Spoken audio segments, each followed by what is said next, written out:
India vs south Africa द्वितीय ODI रे Bharat 4 wicket परास्त कला दक्षिण आफ्रिका सीरीज 1-1 रे बराबर। हाँ दर्शक बंधु, इंडिया vs साउथ आफ्रिका द्वितीय ओडीआई रे भारत 4 विकेट परास्त कला दक्षिण आफ्रिका सीरीज 1-1 रे बराबर। जदि आम चैनल को ए जाय सब्सक्राइब करना ताले आम चैनल टाको सब्सक्राइब करंतु एवं बेल आइकन को दबाई गोटाए लाइक करदेवे एवं वीडियोटा को शेष जाए देखा जमारू भूलिबेनी। दर्शक बंधु चलतु विस्तृत उपर आमे जानिबा। रायपुर शहीद वीर नारायण सिंह अंतर्जातीय क्रिकेट स्टेडियम रे खेला जायतिबा द्वितीय एक दिवसीय मैच रे दक्षिण आफ्रिका भारत को 4 विकेट परास्त कर टॉस हारिबा परे भारत प्रथम बैटिंग करी 50 ओवर रे 5 विकेट हराई 308 रन करिथिला। 359 रन रो टार्गेट पीछा करी दक्षिण आफ्रिका 49.2 ओवर रे 4 बॉल बाकी थाई 6 विकेट हराई 362 रन करिथिला। भारत पई ऋतुराज गायकवाड़ एवं विराट कोहली शतक हासिल करथिले। सेही परि दक्षिण आफ्रिका पई एडेन मार्करम एवं चमत्कार शतक मारि मार्करम को तांको मैच विजय इनिंग्स पई प्लेयर ऑफ द मैच विवेचना करा जाय। एहा भारत विपक्ष रे रन पीछा करबा समय रे हासिल करा जायता सर्वाधिक मिलित स्कोर थिला। पूर्वरो ऑस्ट्रेलिया 2019 रे मोहाली रो भारत विपक्ष रे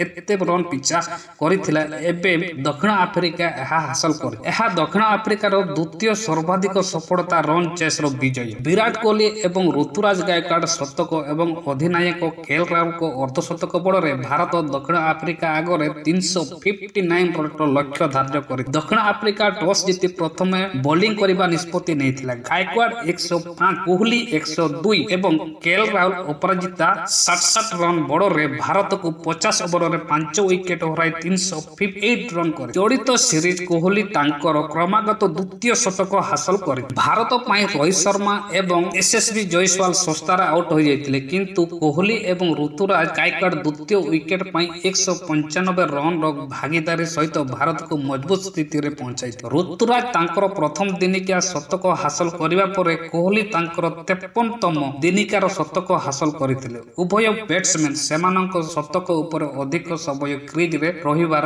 नथिला परे केएल राहुल एवं जाडेजा शेष ओभर गुड़िक दृढ़ बैटिंग करी भारत स्कोर को 350 रु अतिक्रम कराइतिले। जाडेजा 24 रन करी अपराजिता रहितिले। दक्षिण आफ्रिका पक्षरु मार्को जेन्स 2टी विकेट नेइतिले, जेतेबेले कि नाद्रा बर्गर को एवं लुंगी एनगिडिंग को गोटिए लेखाएं विकेट नेइति। दक्षिण आफ्रिका विपक्ष रे द्वितीय दिनिकिया रे विराट कोहली एक चमत्कार शतक हासिल करिते। एही सीरीज तांकर लगातार द्वितीय शतक थिला। से 90 बॉल रे तांकर शतक पूर्ण करथिले, जहा दिनिकिया कैरियर रे तांकर 53तम एवं पूरा कैरियर रे 84तम अंतर्जातीय शतक हासिल करबा परे कोहली अधिक समय क्रीज रे रहिबार रेकर्ड 93 बॉल रे 102 रन करी पाविलियन फेरिथिबा तांको इनिंग्स रे 7टी चौका एवं 2टी छक्का अंतर्भुक्त थिला। कोहली तांकर शेष 3टी दिनिकिया रे इनिंग्स रे अपराजिता 74, 153 एवं 102 रन करिछन। तांको लगातार 3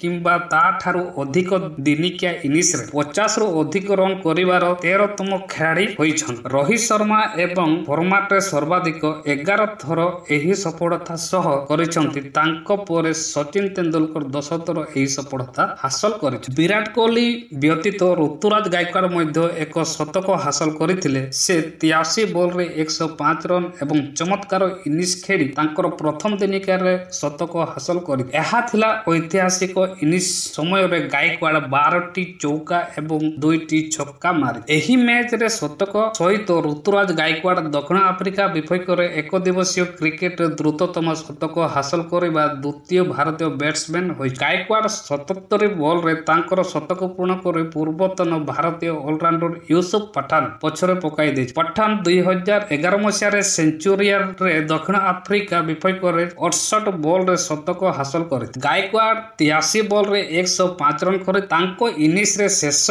मार्को जेम्स करथिले, जिए तांकर टोनी डी जॉर्जियाको हाथ रे कैच आउट हो जाइतिले। तांको आउट हेबा सत्ते ऋतुराज गायकवाड़ इतिहास सृष्टि करथिले। से दक्षिण आफ्रिका विपक्ष रे चमत्कार प्रदर्शन कर भारतीय बैट्समैन पई एक बड़ ରେକର୍ଡ ସୃଷ୍ଟି। ଟିମ୍ ଇଣ୍ଡିଆ 9.4 ଓଭରରେ 62 ରନ୍ କରି ରୋହିତ ଶର୍ମା 14 ଏବଂ ଏସ୍ଏସ୍ବି ଜୟସ୍ୱାଲ 22 ହରାଇ ସଙ୍କଟରେ ପଡ଼ିଥିବା ବେଳେ ଗାଇକ୍ୱାଡ୍ ବିରାଟ କୋହଲିଙ୍କ ସହ ମିଶି ଇନିଂସକୁ ସ୍ଥିର କରି ଏବଂ ତାଙ୍କର ପ୍ରଥମ ଏକଦିବସୀୟ ଶତକ ହୋଇଥିଲା। 12ଟି ଚୌକା ଏବଂ 2ଟି ଛକା ସହାୟତାରେ ଋତୁରାଜ 77 ବଲରେ ତାଙ୍କର ପ୍ରଥମ ଶତକ ହାସଲ କରିଥିଲେ।